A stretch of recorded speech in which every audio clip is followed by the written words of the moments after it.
damos la bienvenida a tu programa Palabras de Vida Eterna. En estos momentos vamos a compartir el libro del profeta Isaías.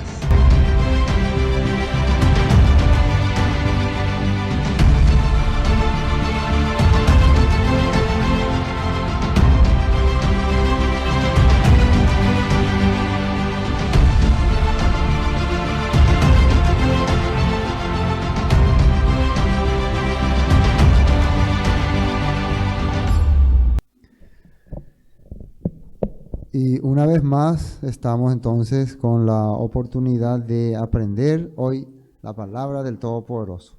¿Ven? Estamos estudiando el libro del profeta Isaías. Ya hoy vamos a entrar en el capítulo 14 del profeta Isaías, y un capítulo bastante utilizado como, ya le dije, como sazonador de prédicas, ¿no? Seguro que han ya leído este capítulo alguna vez, al menos han visto algunas porciones, algunas partes, ¿no? Sobre todo cuando habla del el hijo de la mañana o el lucero que quería quería ponerse en el lugar de Dios, ¿no? Así, sí, ¿no? Conocido el tema, ¿no?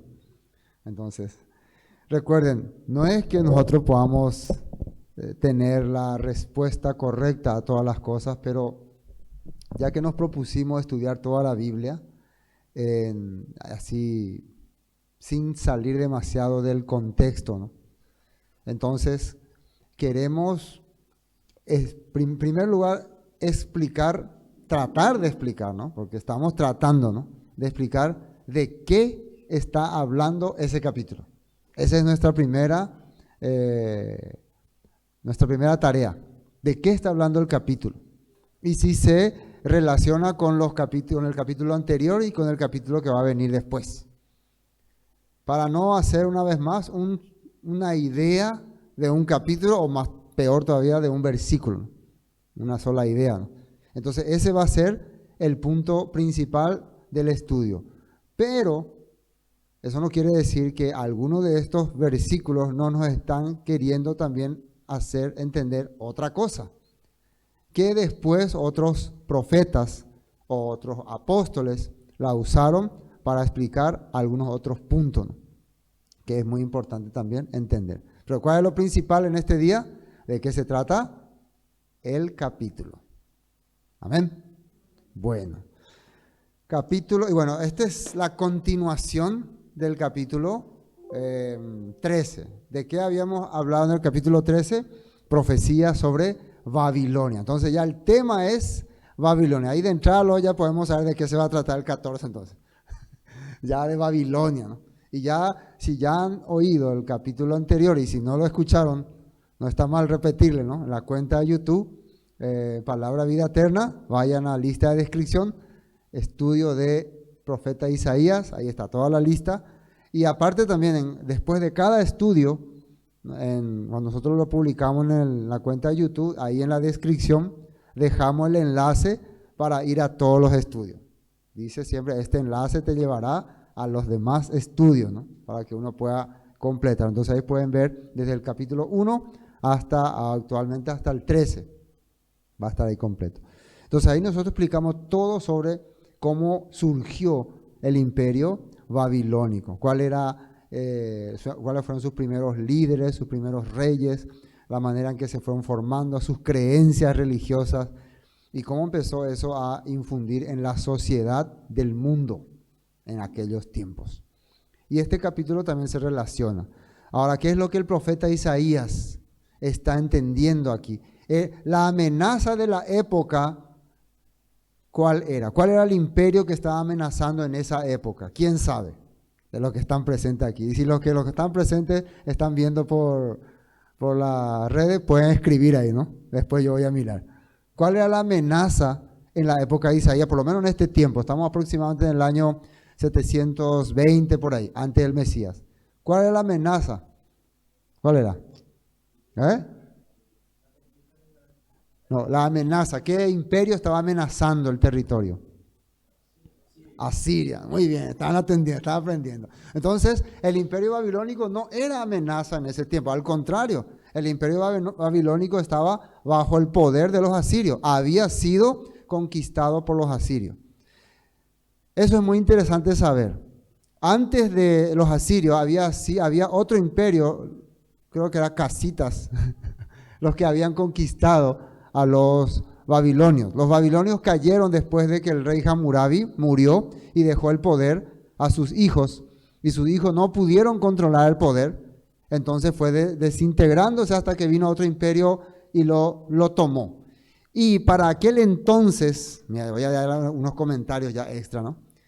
Ya la humanidad, o sea, los pueblos de ese tiempo ya tomaban a Babilonia como una ciudad sagrada ya. O sea, tener a Babilonia es como tener al Dios creador bajo tu protección. O sea, ahora está el Dios poderoso del mundo, está con nosotros porque tenemos la gran ciudad. Eso era, así se entendía a Babilonia. Lo mismo entendían los sirios, los asirios. Ellos también creían que Babilonia era una ciudad, se puede decir como hoy sería el Vaticano, ¿no? Una ciudad sagrada, ¿no? O Jerusalén, o para nosotros Paraguay, Cacupé o Villarrica del Espíritu Santo. Algo así, ¿no? Una ciudad espiritual, era considerado, ¿no?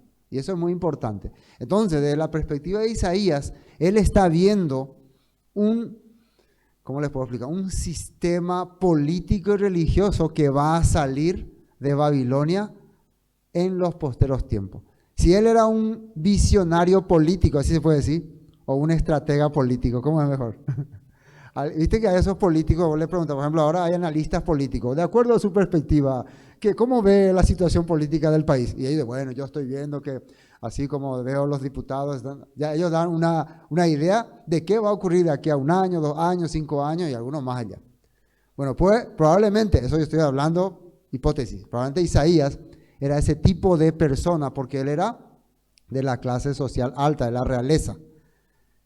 Aparte, también alguien que vio y recibió, según lo que nosotros hemos leído, una visión de parte del Todopoderoso. Entonces, podía comprender lo que estaba sucediendo en el ambiente político religioso y eso le ayudaba a entender lo que estaba ocurriendo. Entonces, para Isaías, la verdadera amenaza para su pueblo estaba en Babilonia. Babilonia, no en Asiria. Pero para el resto de los comunes era Asiria. ¿Entienden? Eso es muy importante que vayamos entendiendo, ¿no? Como la visión de un profeta se iba más allá, porque al final, ¿quién sería el imperio que destruiría el reino de Judá? Precisamente sería Babilonia. Bueno, arranquemos. Capítulo 14. Continúa, porque el Eterno tendrá piedad de Jacob, y todavía escogerá a Israel, y lo hará reposar en su tierra, y a ellos se unirán extranjeros, y se juntarán a la familia de Jacob. Habíamos visto que en el capítulo 13 hablaba lo que iba a acontecer con Babilonia. Este mensaje va para ese remanente fiel, para ese remanente que está confiando en la palabra del Todopoderoso, y que va a experimentar y a pasar situaciones difíciles, como la gran tribulación, ¿no? En el cristianismo, por ejemplo, se habla de que, en el cristianismo tradicional, se habla de que en la tribulación no van a pasar los fieles creyentes. Los fieles creyentes van a ser arrebatados al quinto cielo, ¿no? Así se habla, ¿no? ¿Verdad? Pero en la realidad va a ocurrir. La tribulación va a ocurrir con presencia de todos los fieles creyentes y probablemente alguno inclusive va a tener que irse preso, alguno inclusive va a tener que morir. No sabemos. Porque en la Biblia siempre en las persecuciones, también los que tenían la fe morían. ¿Acaso cuando empieza la persecución a los apóstoles arrancan matándole a Jacob, encarcelándole a preso, a Esteban también? Entonces, acá el tema es el que persevera, el que a pesar de todo tiene la confianza de lo que ha aprendido, de lo que ha recibido de sus maestros. Y por eso el Mesías, Yeshua, vino y dio instrucciones para los que iban a experimentar esa tribulación. Y dijo qué hacer en esos tiempos. para tener en cuenta. Entonces, también el profeta Isaías está hablando de lo que va a ocurrir cuando vengan esos tiempos difíciles, esos tiempos donde va a haber persecución, invasión, y los que hayan quedado, los que hayan aprendido la palabra, van a poder superarlo. Bueno, arranca diciendo así entonces. La nota 14 dice, Zacarías 2:11 habla, porque está hablando de que después de que superen toda esta situación, de que este imperio caiga finalmente, ¿no? Porque habla de que va a caer el imperio babilónico, muchas naciones se unirán al Eterno en ese día y ellos también serán mi pueblo.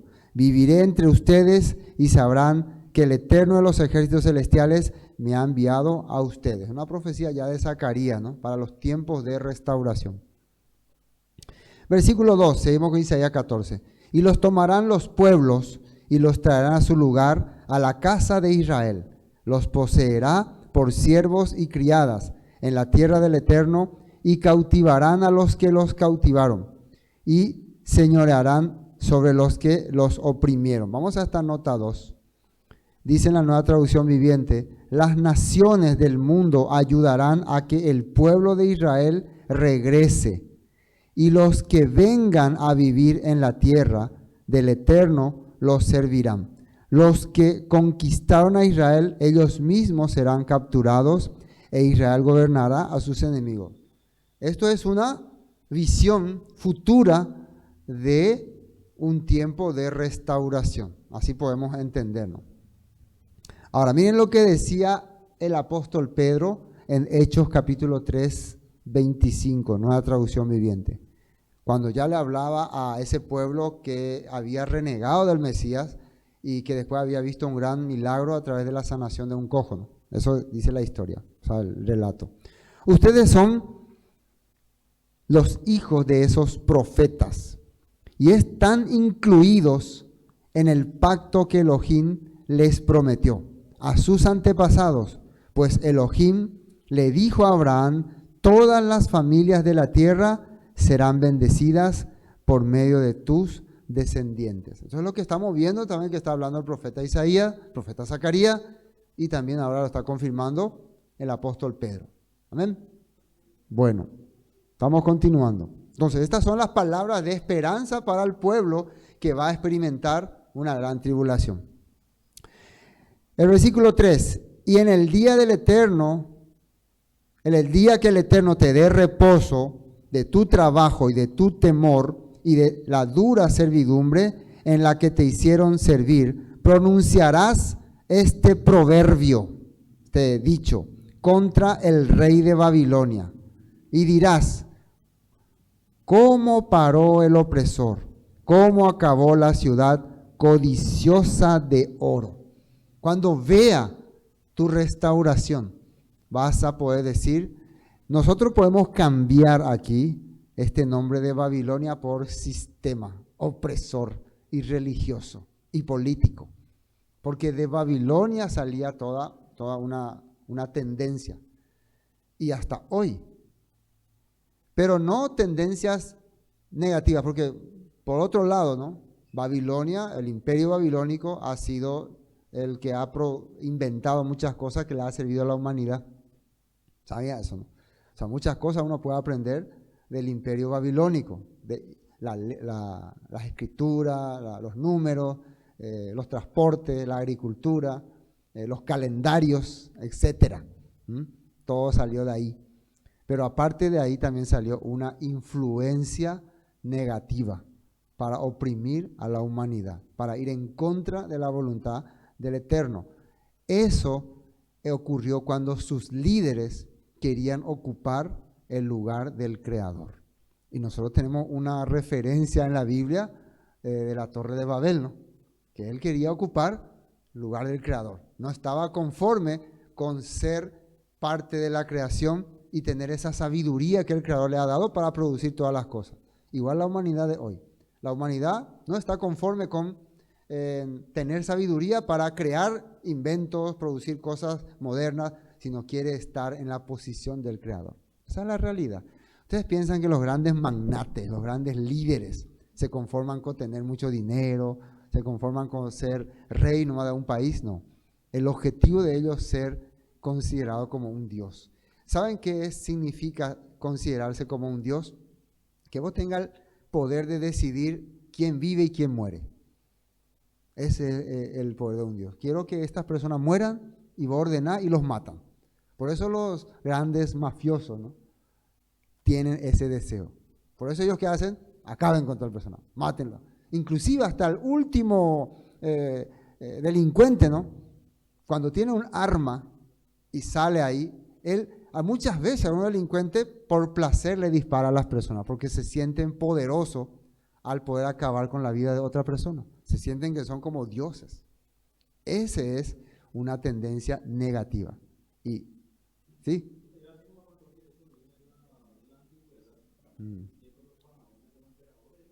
Sí. Exactamente.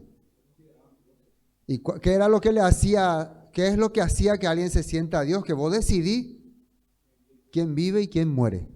Eso es lo que te hacía sentir como Dios. ¿Y qué les parece? ¿Eso es algo bueno o malo? Malo.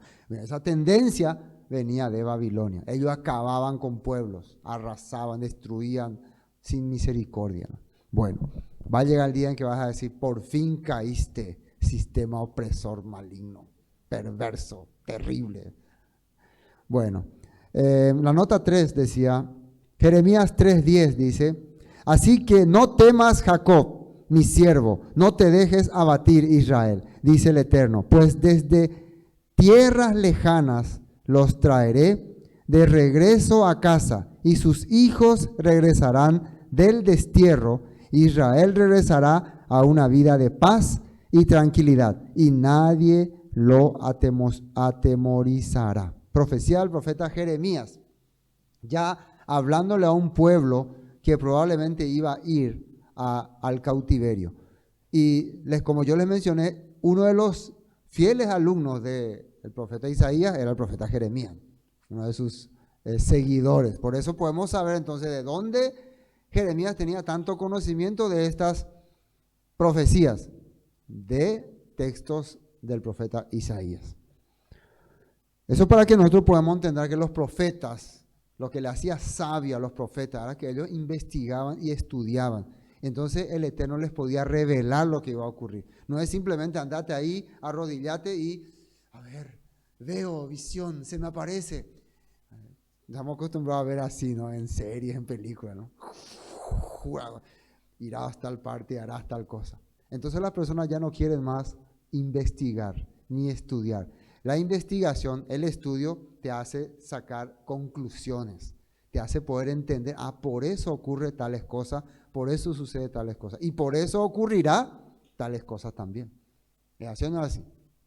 Bueno. 4, versículo que pronunciarás pues ya leímos eso, ¿no? Ha caído codiciosa de oro. Y esto también vemos nosotros en Apocalipsis, ¿no? Reflejando ya como el nombre de Babilonia, pero a ese sistema que estaba continuando con su opresión.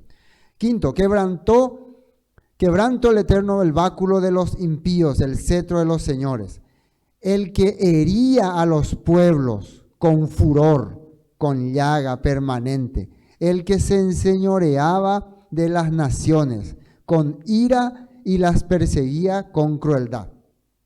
Ahora, vamos a entrar otra vez en la mente del profeta Isaías. Nosotros por eso en el capítulo 13 hemos hablado de cómo arrancó el imperio babilónico. El imperio babilónico arranca siendo una comunidad de pueblos que empezaban a querer tener poder. Empiezan invadiendo pequeños pueblitos, ¿no?, queriendo unificar el mundo allá por Mesopotamia. Pero en realidad su apogeo, su momento de gloria, ¿no?, arranca con el rey Hammurabi. Este rey allá por el año 1600, por ahí, ¿no?, moderniza el país. Le hace que sea un país ya moderno. ¿Qué quiere decir eso? Con inclusive tecnologías, agricultura, herramientas, transporte, calles, avenidas, muros, torres y también territorios. Nosotros no podemos ser solamente una ciudad-estado, tenemos que tener territorios.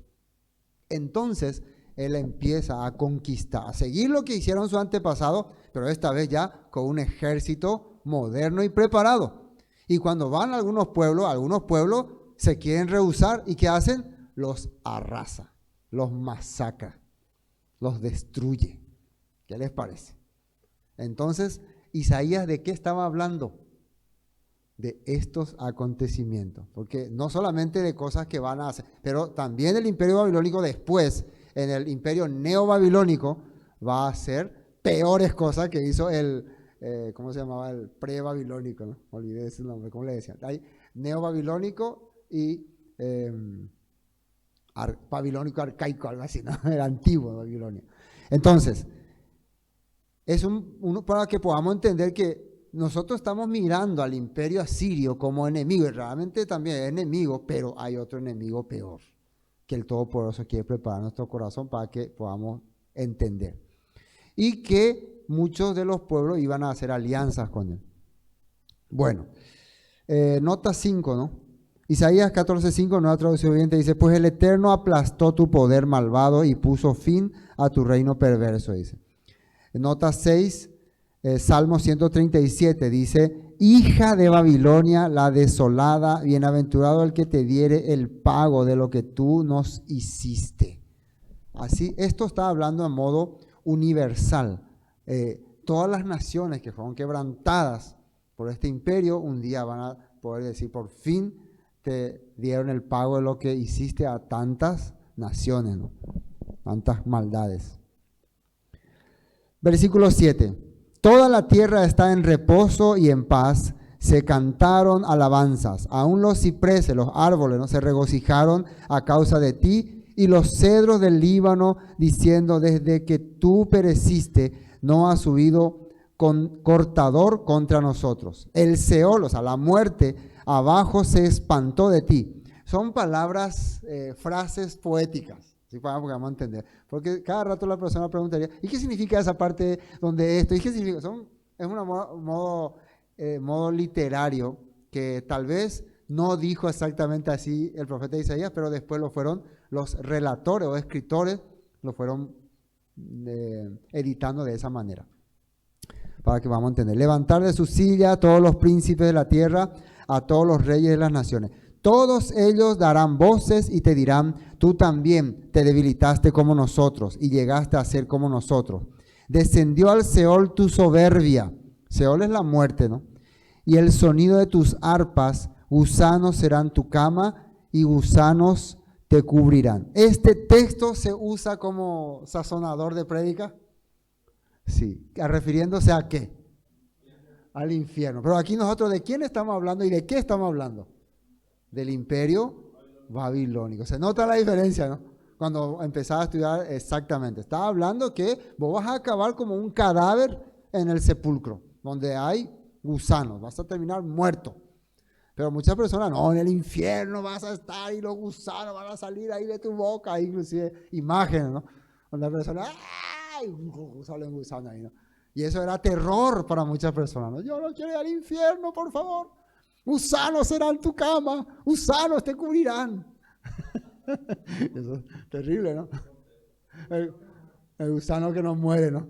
El gusano que no muere. Eso es una manera de asustarle a las personas. Entonces las personas, en vez de creer la palabra, de tener esperanza en el Creador, tienen miedo del infierno nomás. Es una técnica. No, si no se va hacia el infierno, si no venía a nuestra congregación, probablemente se vaya al infierno. Si no ofrenda 10 más, si no me respeta. Ellos también, los pastores también, poco a poco se creen dioses. Piensan que tienen el poder de decidir quién se vaya al infierno y quién no. ¿Quién se salva? No, ese hermano no es salvo. Ese hermano tampoco es salvo. Y si no es salvo, se vaya al infierno. ¿Y quién es él para decidir eso? Él es Dios. Sí, ahí nosotros estamos viendo, ¿no? Este punto. Tal vez a algunos que están escuchando no les gusta lo que digo, pero hay que decirlo, ¿no? Hay que decirlo. Bueno, versículo 12. ¿Cómo caíste del cielo, oh lucero, hijo de la mañana? Cortado fuiste por tierra, tú que debilitabas a las naciones. Ahora el problema acá es, Hasta aquí estábamos viendo muy bien, estaba hablando de Babilonia, pero acá aparece un tema, lucero, hijo de la mañana. Es como que le está metiendo a un personaje extraño para nosotros, ¿no? Para nosotros. Pero si analizamos muy bien de qué se trata, vamos a ver por qué le está llamando el profeta Isaías a Babilonia lucero de la mañana. Primero tenemos que saber a qué ellos le consideraban lucero de la mañana. Vamos a ver qué dice la nota. Ya me asusto ya para entrar a la nota 12. ¿Qué será que hay ahí? Vamos a ver. ¿De dónde viene el término? Ahí sale, ¿no? Vamos a aprender hoy algo, ¿no? ¿Está bien? El lucero del alba, a veces llamado estrella del alba, es una denominación popular para referirse al planeta Venus, cuando es visible en el cielo al amanecer. Ahí ya estaban entendiendo, generalmente se refería a una luz que brillaba más que otras luces. Y hoy en día se sabe que era el planeta Venus. Desde la Tierra y debido a su propia órbita y a la de Venus, este último planeta es visible durante la noche, solo las primeras horas, las primeras 3 horas después del atardecer al oeste y las últimas 3 antes del amanecer al este. O sea, antes de esa hora a esa estrella se le ve claramente, ¿no? Después del atardecer, no me quedé al este. Por otra parte, debido a que se trata del objeto más luminoso del cielo después del Sol y de la Luna, Venus resulta visible aún de día durante el atardecer y el amanecer, convirtiéndose en el primer astro en ser visto. Ahora, ¿de qué estamos hablando, no? Hoy en día vamos a hacer clase de, ¿cómo se dice? Astronomía, astrología. Esto voy a decir en mis palabras porque leí mucha información, pero es difícil poner todo ahí, ¿no? Mejor que yo nomás le explique a modo de cuento y chisme, así, ¿no? Se entiende mejor. Se creía en la antigüedad que las estrellas eran seres celestiales. Todas las estrellas que uno ve son seres celestiales. La estrella superior era el Sol, era el gran creador, y la Luna sería su príncipe celestial, ¿no? Su comandante en jefe. Y había un principal entre todas las estrellas, la que resplandecía más. Entonces, esa estrella, durante la mañana, las demás estrellas desaparecían y esta estrella resplandecía más. Entonces ahí se entendía que esta estrella quería sobresalir sobre todas las demás estrellas. Inclusive dicen que alguna vez la luna ya no se podía contemplar más, pero esta estrella seguía observándose. Porque, de acuerdo a la creencia, que yo estoy hablando siempre de acuerdo a la creencia, ellos pensaban que esta estrella quería ocupar el lugar del Sol. Quería un día brillar como el Sol. Entonces, era una lucha que había entre astros. No sé si me estoy haciendo entender, ¿no? Estoy haciendo entender, ¿no? Lo que estoy explicando. Muy bien, ¿está entendiendo?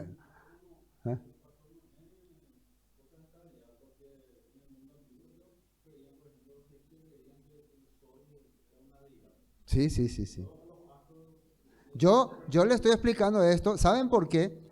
Porque esto es lo que probablemente el profeta Isaías ya entendía en aquella época y nos está haciendo comparar nomás. Isaías no está diciendo que estas estrellas son astros ni son divinidad. Él no está diciendo eso. Nos está haciendo comparar de una creencia que ellos tenían más antigua sobre una batalla celestial, porque ellos tenían esa creencia, y nos está haciendo comparar con los astros, para que podamos comparar, porque era la manera que ellos comprendían, era la manera que a ellos se les podía explicar. Lo que yo ahora les estoy explicando, lo que a nosotros siempre nos explica, no, era Satanás que estaba en el cielo peleando, en esa época no se podía explicar así. Se podía explicar a través de los astros, ellos entendían. Inclusive muchas veces ellos comprendían muchas cosas a través de las estrellas. Por eso ellos veían las constelaciones, los movimientos los cambios de las estrellas, ¿no? A través de eso entendían fechas, todas las cosas, ¿no? Ay, no voy a poder explicarles todo ahora, ¿no? Pero muchas cosas entendían a través de las estrellas. Eran las señales para ellos. Y estudiaban, y es como que esos astros es lo que le decían que es lo que acontece. Es como su Biblia sería, ¿no? Su escritura, ¿no? Eso era lo que le daba. Me están captando, ¿no? Yo le estoy explicando cómo se entendía en aquella época. Entonces, eso era, y a esa estrella que resplandecía más y que durante el día inclusive quería resplandecer más, se le llamó lucero de la mañana, o también fuego luminoso, o Lucifer. Lucifer, en latín, ¿no? ¿Están entendiendo, no? Entonces sería alguien que quiere sobresalir sobre los demás. Alguien que quiere resplandecer sobre los demás. Ahora entendemos, ¿quién quería en aquella época sobresalir sobre los demás? Babilonia. El rey Hammurabi, ¿qué quería? Él quería ser el que gobernaba todo el mundo. Él quería que lo que él dice sea lo único que la gente escuche y crea. Por eso él creó la ley de Hammurabi. ¿Entienden, no? Porque esta ley es la que se tiene que respetar en toda la humanidad. Y el que no respete, muerte. Muerte. ¿Me están captando, no? Esa era la idea, esa era la influencia. ¿Y eso desde dónde vino? Desde mucho antes, cuando ya Babilonia empezó a formarse como pueblo, desde los acadios, estuve hablando más de otros reyes, ¿no? Sargón, estaba hablando la vez pasada, ¿no? Que tenían el deseo de gobernar y dominar el mundo. Y era, al principio, de acuerdo a los historiadores, ¿no? Eran políticos, o sea, eran guerras, dominios sobre hombres. Pero surgió unas sacerdotisas, unas diosas le llamaban aquel entonces, o unas emperatrices, que empezaban a invocar demonios, que empezaban a recibir, de acuerdo a la creencia siempre, seres celestiales que venían y cohabitaban con ellas. Y tenían hijos sobrenaturales. Estoy hablando de cómo se pensaba. Estas mujeres llegaban a convertirse en sacerdotisas. Entonces, mientras los hombres ahí se peleaban en la política, queriendo dominarse uno a otro, ellas entraban en el oscurantismo, en lo esotérico. Gracias por darme más palabras a mi diccionario. Entonces, una de estas mujeres probablemente era la famosa Semiramis, que después sería llamada la reina del cielo. ¿Entienden, no? La reina del cielo, que influenció en los líderes para que dejen de pelearse como niños y empiecen a sentirse como dioses. Empiecen a hacer sentir que hay una deidad en ellos, que ellos son no solamente generales ni reyes, son dioses. Me están captando, ¿no? Me gusta así que me estén captando. Quiero decir. Isaías no es lo que estábamos leyendo, pero teníamos que llegar a esto. Entonces, los hombres ya no solamente pensaban que eran grandes guerreros, grandes peleadores, sino que también eran, ¿cómo se dice? Que ellos, al ocupar el trono, ellos eran los representantes de Dios en la tierra. Y por eso querían edificar torres que lleguen hasta ese lugar. A eso es lo que Isaías le está comparando a los babilonios, con esas creencias. Y por eso le está llamando lucero de la mañana o Lucifer. Ahora, la pregunta, yo lo que quiero que me diga, pastor, pero ¿existe un ser llamado Satanás, Lucero, o algo así? Eso es lo que yo quiero saber. ¿De cuál voy a ir? Antes le haré ahora. El diablo, ¿no? El diablo. Hasta acá vemos que Isaías lo que está haciendo es comparando con esa luminaria que quiere resplandecer sobre los demás. Entonces podemos entender que si hay una fuerza que hace que el hombre quiera ir más allá, de lo que el Padre le estableció. Podemos llamarle entonces Satanás, porque ¿qué significa Satanás? El opositor, se quiere oponer. Ahora, de que sea un ser individual, eso ya no podemos determinar. Sería un poco complicado determinar, ponerle a alguien, vos sos Satanás. Pero de que hay ese tipo de poder, sí hay, y influenciaba en los hombres. Bueno, veamos lo que dicen otros textos de la Biblia referente a este tema de Isaías 14, 12. Biblia BIM dice así: como Lucifer, hijo de la mañana. Como Lucifer dice. ¿Qué es Lucifer en latín, no? Es estrella luminosa o fuego de luz, algo así, ¿no? Significa. Ha caído, de la mañana, ha caído de los cielos, aquel que mandaba órdenes a todas las naciones es machacado a la tierra. Nos estaba hablando del imperio que va a caer, porque todo el tema de 13 y 14, ¿de qué era? Del imperio babilónico. Y acá le está comparando con esa fuerza luminaria que también quiere prevalecer en los cielos al imperio babilónico. Dios habla hoy. ¿Cómo caíste del cielo, oh lucero del amanecer? Fuiste derribado por el suelo, tú que vencías a las naciones. ¿Quién era el que vencía a las naciones? Babilonia. Babilonia. Biblia de Jerusalén. Dije, no me Biblia, puse ahí Biblia de Jerusalén. Dice, ¿cómo has caído de los cielos, lucero, hijo de la aurora? ¿Qué es aurora? El amanecer. ¿Por qué? Porque a pesar de que todas las estrellas ya han desaparecido, por cierto, tenemos algunas fotos actuales de esa estrella. ¿Cómo se le observa? Nos va a mostrar, Carle, vamos a observar un poco al lucero. A Lucifer. ¿Quieren ver a lucero? Le vamos a presentar. Por ejemplo, aquí vemos unas 3 fotografías, ¿no? Vemos ahí la luna y allí una pequeña luminaria. ¿Ya ven? Ese es lucero. Se dan cuenta que esta foto se tomó y no aparece ninguna estrella. No tiene, pero está apareciendo más que las demás, ¿no? No se le ve ni al sol. Allá la luna apenas se le ve. Allá otra vez le vemos a la luna. Ahí también. Acá le vemos a la luna y allá a Lucifer ahí brillando. ¿Ya hay otra foto? Esto es en Paraguay. Esta foto no sé en qué parte de Paraguay es, pero es en Paraguay. Allá se le ve a la luna. ¿Y dónde está el lucero acá? Allá está, ¿no? Ahí está. Llegamos, bebé, ¿no? Aquí estoy. ¿Y las demás estrellas? Desaparecieron. Él quería estar en el lugar. ¿Hay otra foto o ya son todas?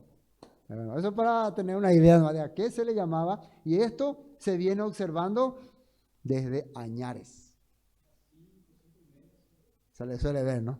Y antes pensaban que era una estrella. O sea, la gente de antigüedad no sabían que era estrella ni nada, pero solamente era una luminaria que resplandecía sobre todas las demás. Y que algún día quería ocupar el lugar del sol. Así, quería ocupar. Este quiere ser el Dios todopoderoso. El usurpador, ¿no? El que se quiere oponer. Pero hoy se sabe que es el planeta Venus. Así se dice, ¿no? Planeta Venus. Isaías 14, 12, nueva traducción viviente, dice: ¿cómo has caído del cielo, oh estrella luciente? Estrella luciente, dice. Hijo de la mañana. Hijo de la mañana porque a la mañana empezaba a resurgir y a aparecer y a tener su poder. Has sido arrojado a la tierra, tú que destruías a las naciones. Por cierto, ¿cuándo era vencido este lucero? Cuando amanecía, ¿no? Amanecía y lucero, volveré, no dejaré de brillar, regresaré otra vez. Y le vencía a través del todopoderoso, el sol, ¿no? Datos informativos, etimología, dice. El término traducido como Lucifer significa brillante o portador de luz. Pero desde que se puso en contra de Elohim, se cree que se le cambió el nombre a Satanás o Satán o Hasatán en hebreo, ¿no? Ese nombre significa oponente, opositor, adversario, acusador. Fíjense, Satán no es realmente un nombre, o Hasatán, sino es un calificativo, un sustantivo. Sí, está hablando de algo que el opositor o de alguien que puede ser el imperio babilónico, el imperio persa, que muchas veces son calificados como opositores al Creador, ¿verdad? O acusadores también, los acusadores. Existe también la denominación de Satán, que significa Azael, pero su nombre más común es diablo. Satanás o Satán en hebreo, Hasatán, adversario, en árabe, shaitán, mal camino. Los árabes consideran esta palabra entonces como mal camino. La persona que está haciendo lo incorrecto significa que está siendo guiado por esta influencia shaitán. Shaitán. El mal camino o distante, te está alejando de la verdad. En las religiones abrahámicas es una entidad negativa que seduce a los humanos al pecado o la falsedad. Eso es para los que en el judaísmo sería, el judaísmo. Es una, dice acá, una entidad, una fuerza, una corriente que empuja a ir en contra de la voluntad del Padre. Así simplemente, ese es. Y le podemos poner todas las formas que queremos. Podemos ponerle como ángel hermoso, como un diablo con cuerno, y eso es lo que han hecho todas las culturas. A esta influencia maligna le han puesto figuras, la han hecho con formas, le han puesto apariencia. Pero muchas veces la influencia maligna no tiene una apariencia horrible, una vez es bien perfecto, ¿no? Para que podamos entender entonces de qué está hablando. Eso es para lo referente a el demonio o el diablo, al que se le ha establecido con este nombre de Lucero, hijo de la mañana. Versículo 13.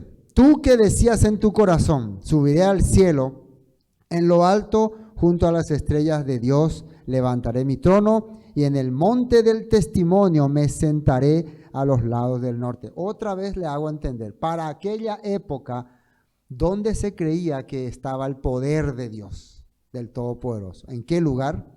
En Babilonia. Por eso Babilonia quería ser la ciudad, el monte de Dios. Como ellos no tenían monte, ellos eran una planicie, ¿qué hacían? Edificaban. Por eso sus estructuras tenían forma de montaña, ¿no? Sus edificios, ¿no? Hacían forma de montaña porque ellos querían imitar, porque en aquella época Dios moraba en los montes, Elohim moraba en los montes, pero ellos no tenían monte, entonces vamos a hacer monte, vamos a crear de ladrillo, de brea, así empezaban, querían poner su lugar alto. Está directamente hablando del imperio babilónico. Claro, estamos hablando de Nimrod, son más antiguos, ¿no? Bueno, nota 13 dice, Isaías 14:12, dice, pues te decías a ti mismo, rey o reino de Babilonia. De eso se está refiriendo, ¿no? Subiré al cielo para poner mi trono por encima de las estrellas de Dios. Voy a presidir en el monte de los dioses, muy lejos en el norte. En aquella época se creía que había un monte donde todos los dioses se reunían y eran gobernados. Babilonia quería ocupar ese lugar. La cultura antigua creía que en una región llamada Shalem o monte de Sión era donde vivía el dios El, que era el Dios creador de todas las cosas. Esa es otra historia, ¿no? Pero ya hablamos bastante de eso. Y vean que Babilonia no tenía monte, pero ¿qué quería? Orero Yapota la monte, oye. Ahí puede Orero Yapota. Nosotros vamos a hacer, y vamos a ocupar el lugar de los dioses. Eso era su tendencia. Por eso, rey o reino de Babilonia. Voy a presidir el monte de los dioses muy lejos al norte. Marduk, vamos a empezar con una deidad babilónica. Dios babilónico primogénito de Ea, fue el soberano de la humanidad y los países, de acuerdo a la mitología babilónica. A él se le adoraba, a él se le honraba. Los pueblos que fueron dominados por Babilonia le consideraron a esta deidad Marduk después como el Hasatán, como el diablo que quiere dominar todo. ¿Entienden? No hay, ¿no? Para que podamos entender. Hammurabi. ¿Quién era este Hammurabi? En acadio del amorreo Amurapi. 1810 ante el Mesías, 1750. Fue el sexto rey de Babilonia durante la primera dinastía de Babilonia, desde el año 1792 a 1750 ante el Mesías. Ascendió al trono después de la abdicación de su padre Shin-Mubalik y creó el imperio babilónico, extendiendo el control de Babilonia sobre Mesopotamia, tras vencer en varias guerras contra los reinos vecinos. Lo que yo ya le venía diciendo todo hace rato. Aunque su imperio controlaba toda Mesopotamia, en el momento de su muerte, sus sucesores fueron incapaces de mantenerlo. Y ahí vino su decadencia. Génesis 3:1, nueva traducción viviente. El ángel caído según la Biblia. Según los relatos de Génesis, hubo un ser celestial que se opuso a la creación, entonces fue destituido. La serpiente, animal, era el más astuto de todos los animales salvajes que el eterno Elohim había hecho. Cierto día le preguntó a la mujer, entonces así empieza hablando, le dan el nombre de serpiente, pero acá cuando habla de serpiente está hablando de un animal que está hablando de acuerdo a esa influencia negativa que se llama Hasatán. ¿Me están captando? No, no es la serpiente Satanás. Es un animal que está hablando con... Lo raro de ese relato es que la serpiente hable. Eso es lo raro. Pero la mujer ya influenciada no pudo distinguir eso. Entonces, ¿por qué el relato aparece que una mujer habla con Hasatán? ¿De dónde saca eso? Porque yo les comenté que en el imperio babilónico había mujeres más años atrás que tenían contactos con seres sobrenaturales y que le influenciaban cosas para después meterle la idea a los hombres. Dejen de jugar chiquilinada, háganse dioses. ¿Y qué era que acá le digo? Serán como dioses, conocerán lo bueno y lo malo, tendrán el poder de dominar todo. De ahí aparece entonces esta influencia. Hay que tener cuidado, hay que tener cuidado. Por eso son lo que en la antigüedad se decía. Y puede ser, si cualquier cosa con la realidad, como cualquier igualdad con lo parecido con lo contemporáneo, tal vez no sea mera coincidencia, ¿no? Bueno, estamos entrando en la idea, entonces, estamos captando lo que está ocurriendo acá, ¿no? Cómo la historia también nos hace ver muchas de las cosas que nosotros vemos en la Biblia, ¿no? ¿Por qué están ahí en la Biblia? Entonces había sí o sí una influencia que convertía a las personas para ir en contra de la voluntad del Creador. Y eso ya aparece en Génesis. Apocalipsis 12:9 que dice, el gran dragón, acá le llama el gran dragón. Ese es el nombre que le dan al opositor. La serpiente antigua llamada diablo o Hasatán. Le llamaba, esa serpiente antigua le llamaban el opositor, el que se oponía a la voluntad del Padre. Dice, el que engaña al mundo entero fue lanzado a la tierra junto con sus ángeles. O sea, la Biblia nos hace entender que esta influencia arrastró también a seres celestiales. Amén. Y también, después ustedes ya pueden llevar yo solamente les doy una idea, ¿no? Ustedes ya van completando el esquema, ¿no? Hablando de Hasatán, ¿no? Apareció de repente, ¿no? Bueno, Apocalipsis 12:10. Entonces oí una gran voz en el cielo que decía, ahora ha venido la salvación, el poder del reino de nuestro Elohim y la autoridad de su Mesías, porque ha sido lanzado fuera, ¿quién dice? El acusador de nuestros hermanos, el que los acusaba delante de nuestro Elohim día y noche. Esto es una interpretación que se está haciendo en Apocalipsis. El escritor de Apocalipsis está interpretando, no es que está dando por exacto que es así, que había alguien que nos acusaba, que se iba en contra de la voluntad del Padre y apareció el Mesías para restaurar, para poner en orden todas estas cosas y para ponernos otra vez en reconciliación con nuestro Padre. ¿Quién es este acusador?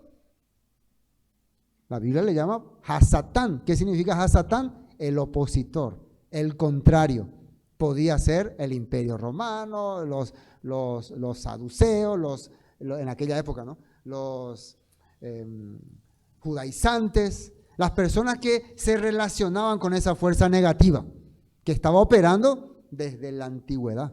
¿Se acuerdan que le dice Yeshua en Juan capítulo 7, creo, 8? Ustedes son hijos de Hasatán.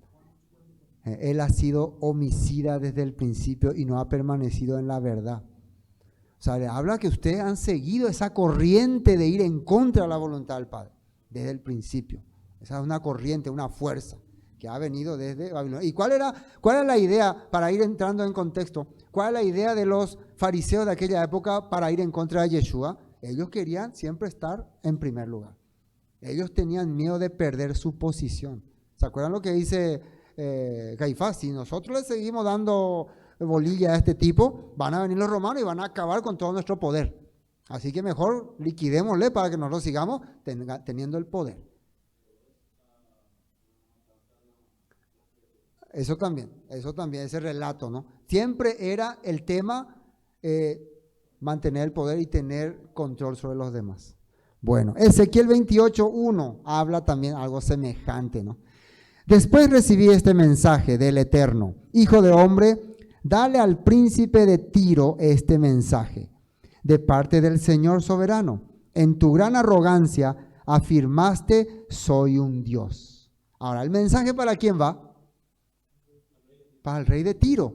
¿Qué es lo que el rey de Tiro decía? Él era Dios. Él estableció un reino y empezó a conquistar también los reinos. Tiro sería el Líbano. Y empezó a creer que nadie nunca iba a poder dominarle. Hasta que después, creo que fueron los egipcios o los babilonios que los destruyeron también allí. Dice, en tu gran arrogancia afirmaste, soy un Dios. Estoy sentado en un trono divino en el corazón del mar. Pero eres solo un hombre y no un Dios, aunque te jactes de ser un Dios. Entonces vemos que los reyes de aquella época se sentían dioses, sentían que eran poder. Emperador, faraón, ¿cuánto malo manda? Bueno, continuemos. Mas tú derribado eres hasta el Seol, a los lados del abismo. Se inclinarán hacia ti los que te vean, te contemplarán diciendo, aquel varón que hacía temblar la tierra, que trastornaba los reinos. Fíjense que acá está hablando de un mortal. Era un rey que quería destruir a todos, que trastornaba a las personas, que trastornaba los reinos, que puso al mundo como un desierto, que asoló sus ciudades, que a sus presos nunca abrió la cárcel. Vamos a la nota 16. Isaías 14 dice, allí todos te mirarán y se preguntarán, ¿puede ser el que sacudía la tierra y hacía temblar los reinos del mundo? Lucas 10:16, palabras de Yeshua sobre el opositor. ¿Cuándo ocurría? Hoy vamos a ir un poquito más largo porque el tema da para más, así que no se cansen, por favor, prepárense. ¿Está bien? Ya veo de aquí que el tiempo ya me está diciendo, no vas a terminar a tiempo, entonces le estoy dando más. ¿No hay problema? Bueno, continuamos, porque acá es interesante. ¿Por qué Yeshua menciona esto? Dice, entonces dijo a sus discípulos, Lucas 10:16, el que acepta el mensaje de ustedes, me acepta también a mí. El que los rechaza a ustedes, a mí me rechaza. Y el que me rechaza a mí, rechaza a Elohim que me envió. Acá el tema, antes de entrar a lo que Yeshua va a decir sobre el lucero que cae, porque ese fue el tema principal. No, acá el tema es que yo le estoy dando a usted un mensaje que viene del Eterno, pero hay una influencia que les va a llevar a ustedes en contra. Yo quiero que sepan quién es, dice. Cuando los 70 y los discípulos regresaron, le informaron llenos de alegría, Señor, hasta los demonios nos obedecen cuando usamos tu nombre. Cuando le hablamos que venimos en tu autoridad. Recuerden, cuando usaban el nombre de Yeshua, quiere decir que venían en su enseñanza, en lo que Él les enseñó. Sí les dijo, vi a Hasatán caer del cielo como un rayo. O O sea, lo que Yeshua está hablando otra vez, esta frase de el lucero del alba que se manifestaba sobre todas las demás estrellas. Esto nomás es lo que Yeshua está diciendo. No es que literalmente está diciendo, yo estaba ahí mirando y vi cómo Satanás caía del cielo cuando ustedes hablaban la palabra, como muchos creen. Entonces ahí me están captando. Él está usando también esa terminología del antiguo. Entonces le vi yo a ese que quiere resplandecer sobre todos, caer del cielo. Cuando ellos estaban predicando la palabra y los demonios, los influenciados por esta fuerza negativa, empezaban a desaparecer, a huir, a caer, a salir de ellos. Sí, le dijo, vi a Satanás caer del cielo como un rayo. Miren, les he dado autoridad sobre todos los poderes del enemigo. Pueden caminar entre serpientes. ¿Cómo se le comparaba antes a este ser maligno? Como serpiente. Escorpiones. Y aplastarlos, nada les hará daño. Acá literalmente no está hablando que ustedes van a caminar entre la víbora y no le muerden, no le va a hacer nada como muchos creen. Está hablando de esa fuerza negativa que se opone a la voluntad del Padre, llamada Ha-Satán, o diablo, Satanás, o demonio, como quieran llamarlo. De eso está hablando Yeshua. Pero no se alegren de que los espíritus malignos los obedezcan. Alégrense porque su nombre está escrito en el cielo. O sea, lo que ustedes tienen que alegrarse es que son parte de este reino que estoy restaurando. No se confíen, eso es lo que les está diciendo. Cualquier persona puede caer nuevamente en la influencia de estos seres, de esta corriente. Y especialmente, ¿a quién le estaba dirigiendo esta palabra? A Judas. A Judas. ¿Y qué pasó? Que muchas veces estas personas fueron influenciadas. Desde mi perspectiva, ya en el tiempo del apóstol Pablo, muchos apóstoles fueron influenciados otra vez por la corriente, por el poder, y querían llevar otra vez la fe de Yeshua a otro camino. Por eso es que aparece el apóstol Pablo peleando con ellos. Inclusive en una parte en el Apocalipsis aparece sinagoga de Satanás. Sinagoga era lugar de reunión, donde se reunían los que decían tener la fe verdadera, pero en realidad se estaban oponiendo a lo que estaba establecido. Bueno, continuamos.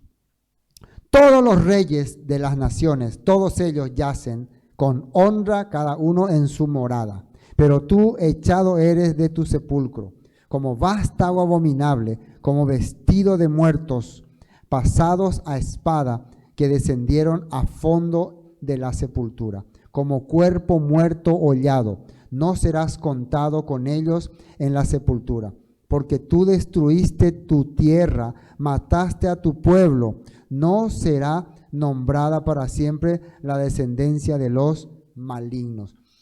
Desde el análisis que hice de esta, yo quiero saber qué es lo que Isaías está diciendo, ¿no? A mí me interesa eso. Los hijos de Hammurabi, dice que empezaron a gobernar, en vez de expandir el reino, empezaron a saciarse de todo lo que había. Empezaron a vivir, el famoso, ¿no?, la vida de lujuria.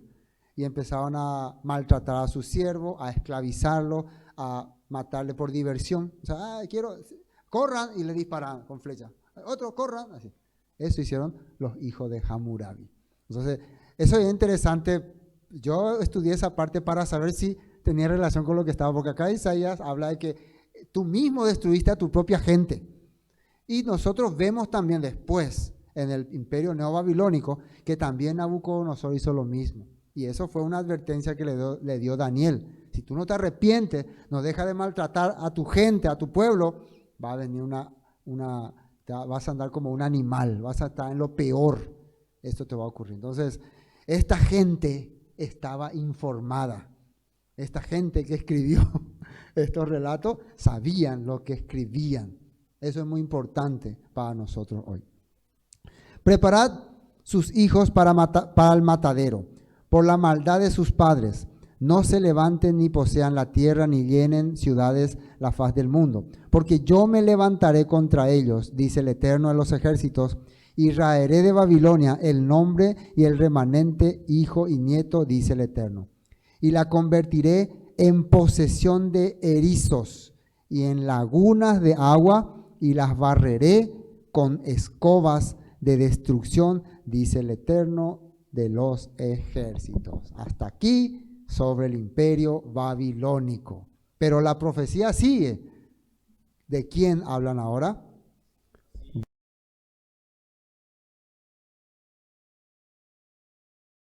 De Asiria. Fíjense, le da 1, 2, 3, 4 versículos. El imperio que ahora nos está amenazando, que ahora está arrasando con todo, le da 4 versículos. Pero el imperio que parece que está dormido, parece que no tiene esperanza de hacer nada, descuida. No sé si me entienden, ¿no? Pero vamos a ver qué dice de Asiria. Asiria será destruida. El Eterno de los ejércitos juró diciendo, ciertamente se hará de la mano que lo he pensado. Se hará de la manera, perdón, mi lente está inclinado, de lo que he pensado. Y será confirmado como lo he determinado. Que quebrantaré al asirio en mi tierra y en mis montes lo hollaré. Y su yugo será apartado de ellos y su carga será quitado de su hombro. Hubo un profeta que habló también, contemporáneo de Isaías, sobre Asiria. Vamos a ver en esta nota, ¿no? En 14, en una traducción viviente dice, el Eterno de los ejércitos celestiales hizo este juramento. Sucederá tal como yo lo tengo planeado, será tal como lo he decidido. Quebrantaré a los asirios cuando estén en Israel, los pisotearé en mis montañas. Mi pueblo ya no será más esclavo de ellos, ni se doblará ante sus cargas pesadas. Y esto va a ocurrir dentro de unos años, porque a partir de este capítulo, el nuevo rey va a ser el rey Ezequías. Y el rey Ezequías es el que va a conectarse más con el profeta Isaías. Este es el consejo que está acordado sobre toda la tierra, y esta es la mano extendida sobre todas las naciones. Porque el Eterno de los ejércitos lo ha determinado, ¿y quién lo impedirá? Y su mano extendida, ¿quién la hará retroceder? En esta nota habló el profeta Nahum 1:14. Esto es lo que dice el Eterno acerca de Nínive, la ciudad de los asirios. No tendrás más hijos para perpetuar tu nombre. Destruiré todos los ídolos en los templos de tus dioses. Estoy preparando una tumba para ti porque eres despreciable. Otro profeta que habló sobre ese imperio. Claro, este mensaje a quién llegaba, estos mensajes a quién llegaba. No llegaba a todo el pueblo, llegaba solamente a ese remanente. Es como que un grupo de 4 o 5 personas se reúnen y escuchan estas palabras y empiezan a querer decirle a otras personas, pero el poder no tenía esta información. La cultura general no tenía esta información. Por eso cuando ocurrían las invasiones, ellos se desesperaban, no sabían qué hacer. ¿Me captan? Bueno, finalmente, otra profecía contra un reino que casi ya no existía.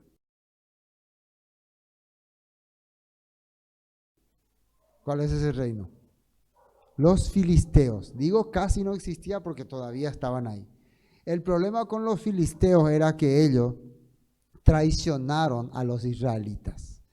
Eran un pueblo los filisteos realmente eran un pueblo bien preparado, armamentísticamente, bien desarrollado, bien moderno. Entonces muchas veces ellos llegaban a acuerdo con los otros imperios que invadían. ¿Para qué nos van a destruir? Vamos a pagar nosotros los impuestos, tenemos dinero. Entonces ellos hacían alianza con los otros imperios y después le ayudaban a los otros imperios para invadir a los israelitas. Eran como sus mensajeros, sus guiadores. Te vamos a mostrar cómo atacar, cómo invadirle.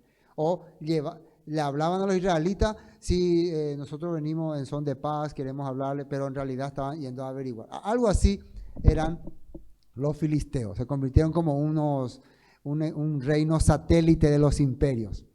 Porque ellos estaban en una zona que conectaba con los egipcios, allá en el mar, con Chipre y todo ese lugar, y también con toda la tierra de Canaán. Era una zona estratégica. Entonces era bueno hacer alianza con ellos y usar sus conocimientos, porque no era un pueblo, ¿cómo se puede decir? Tabuizo. Era un pueblo culto. Y generalmente los imperios no querían destruir a los que tenían sabiduría, porque le podían servir. Ellos tenían buena escritura, todas esas cosas. ¿Me captan, no? Bueno, ¿qué dice sobre ellos para ir terminando? En el año que murió el rey Acaz. Esto es interesante porque la profecía contra los filisteos sale justo cuando muere el rey Acaz. Quiere decir, de mi perspectiva, que lo que importa acá es, murió el rey Acaz. Eso es lo que importa, ¿no? Y de paso vamos a hablar un poco de los filisteos también. Por eso le pone en último lugar. Murió el rey Acaz, ¿y qué ocurrió? En el año que murió el rey Acaz fue esta profecía. No te alegres tú, Filistea, toda, por haberse quebrantado la vara del que te hería, porque de la raíz de la culebra saldrá aspi, y su fruto serpiente voladora es. Y su fruto serpiente voladora. Una frase de esa época. Veamos la nota 29. Jeremías 47:1 es lo que explica lo que eran los filisteos. Este es el mensaje que el profeta Jeremías recibió del Señor acerca de los filisteos de Gaza, antes que la ciudad fuera conquistada por el ejército egipcio. O sea, ellos son los que van al final a acabar con los filisteos. Esto está hablando, ¿no? Que para entender quiénes fueron los que destruyeron definitivamente a los filisteos, fueron los egipcios. Amós 1:6, Amós. Y miren en qué año, año 715. Esta profecía fue de Amós, era contemporáneo del profeta Isaías. Isaías hablaba a la clase alta, Amós hablaba al campo, al pueblo. Esto es lo que dice el Eterno: los habitantes de Gaza han pecado una y otra vez, y no permitiré que queden sin castigo. Enviaron a pueblos enteros al destierro y los vendieron como esclavos a Edom. Fíjense lo que ellos hacían. Ellos permitían que los imperios conquisten un pueblo y después ellos iban y negociaban y vendían a esos israelitas como esclavos a los edomitas. Eso era el negocio que hacían en aquella época. Por lo tanto, haré caer fuego sobre los muros de Gaza y todas sus fortalezas serán destruidas.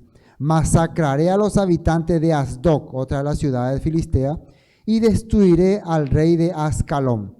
Después me volveré para atacar a Ecrón, y los pocos filisteos que queden morirán, dice el Eterno soberano. Bueno, finalmente, aullad, oh puerta, clamad, oh ciudad, disuelta está toda tu Filistea, porque humo vendrá del norte, no quedará uno solo en sus asambleas. Terminó Filistea. A lo que nosotros vamos es, murió el rey Acaz. ¿Y quién era ese rey? Y vamos a ver en esta nota, ¿no? 32. Dice en el 32, ¿y qué se responderá a los mensajeros de las naciones? Que el Eterno fundó a Sión y que a ella se acogerán los afligidos de su pueblo. Eso es lo que va. El Todopoderoso es el que estableció esta ciudad y todos los restaurados van a volver acá. Miren lo que dice en el 32 y con eso terminamos. Segunda de Crónicas 28:15, muerte del rey Acaz. En ese tiempo el rey Acaz de Judá pidió ayuda al rey de Asiria. Si ustedes ven arriba, el rey Acaz se estaba enfrentando con los del norte y los sirios y los edomitas y los amonitas. Le estaban atacando. Entonces él hizo alianza con el rey de Asiria para que le ayude. El rey Acaz hizo alianza con el rey de Asiria. Los ejércitos de Edom habían invadido nuevamente Judá y habían tomado prisioneros. Por su parte, los filisteos habían asaltado las ciudades de Judá, situadas en las colinas y en el Neguet. Ya habían tomado y ocupado Bet-Semes, Ajalón, Gederot, Soco con sus aldeas, Timna con sus aldeas, Gimso con sus aldeas. Todo esto ya fueron conquistados por amonitas, edomitas y filisteos en tiempos del rey Acaz. El Eterno estaba humillando a Judá por causa de Acaz, rey de Judá, pues éste había incitado a su pueblo a que pecara y le había sido totalmente infiel al Eterno. Todas estas tragedias estaban ocurriendo en Judá porque el rey Acaz trajo la idolatría. Entonces la pregunta que yo me hago, ¿y el mensaje de Isaías entonces a quién se le estaba dirigiendo? Solamente a un remanente. Hasta este momento nadie le escuchaba a Isaías, y para Isaías no era novedad porque eso le había dicho el Padre que iba a ocurrir. Anda a predicar, pero nadie te va a escuchar. Hasta acá nadie le escuchaba, solo ese pequeño remanente. ¿Me están captando, no? Así que cuando llegó Tiglat-Pileser, rey de Asiria, atacó a Acaz en lugar de ayudarlo. Él le pidió ayuda al rey de Asiria. Él había hecho mucha alianza con el rey de Asiria y el profeta Isaías le había dicho: no vaya a confiar en el rey de Asiria, te va a traicionar. Confía en el Eterno. Ándate de acá, Isaías, no quiero escucharte. Es Jobo, sino Yucata. Y ahora viene el rey de Asiria, conquista todos los territorios, los filisteos le ayudan, los filisteos se unieron a los sirios y ahora también ataca a Judá. Invade Judá. ¿Qué les parece? Acaz tomó objetos valiosos del templo del Eterno, del palacio real y de la casa de los funcionarios y los entregó al rey de Asiria como tributo, pero no le sirvió de nada. Aún durante ese tiempo, tiempo de dificultades, el rey Acaz siguió rechazando al Eterno. Ofreció sacrificio a los dioses de Damasco que lo habían vencido, porque dijo: puesto que estos dioses ayudaron a los reyes de Harán, me ayudarán a mí también si les ofrezco sacrificio. Pero en lugar de ayudarlo, lo llevaron a la ruina, a él y a todo Judá. Asiria había invadido a los sirios, o sea, a los de Harán, rey de Damasco, y los habían conquistado. A pesar de eso, el rey de Judá confió en los dioses de los sirios que habían sido conquistados. Sí, pero antes le ayudaban. Yo creo que ahora me van a ayudar. O sea, tan necio fue, ¿no? Dice la Biblia. El rey tomó varios objetos del templo de Elohim y los hizo pedazos. Cerró las puertas del templo del Señor para que allí nadie pudiera adorar. Y levantó altares a dioses paganos en cada esquina de Jerusalén. Todo esto estaba haciendo mientras Isaías hablaba y profetizaba. Este rey corrompía al pueblo y el pueblo le seguía, el pueblo le apoyaba. Construyó santuarios paganos en todas las ciudades de Judá para ofrecer sacrificios a otros dioses. De esa manera provocó el enojo del Eterno, Elohim de sus antepasados, los demás acontecimientos del reinado de Acaz. Y todo lo que hizo desde el principio hasta el fin están registrados en el libro de los reyes de Judá y de Israel. Cuando Acaz murió, lo enterraron en Jerusalén, pero no en el cementerio de los reyes de Judá. Luego su hijo Ezequías lo sucedió en el trono. Y ese Ezequías es de quien hablábamos antes, que era ¿cómo se decía? El que iba a nacer de una doncella, ¿no? El que iba a traer la luz nuevamente al país, la esperanza. ¿Vieron ustedes aquí quién era el rey Acaz? Todo el conflicto, todo el terror que trajo al país. Esa era la influencia de Babilonia que ellos estaban teniendo. Finalmente murió y ahora entra el rey Ezequías.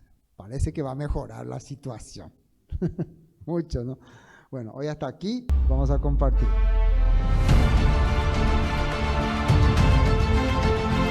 Esto fue Palabras de Vida Eterna, con el estudio del libro del profeta Isaías.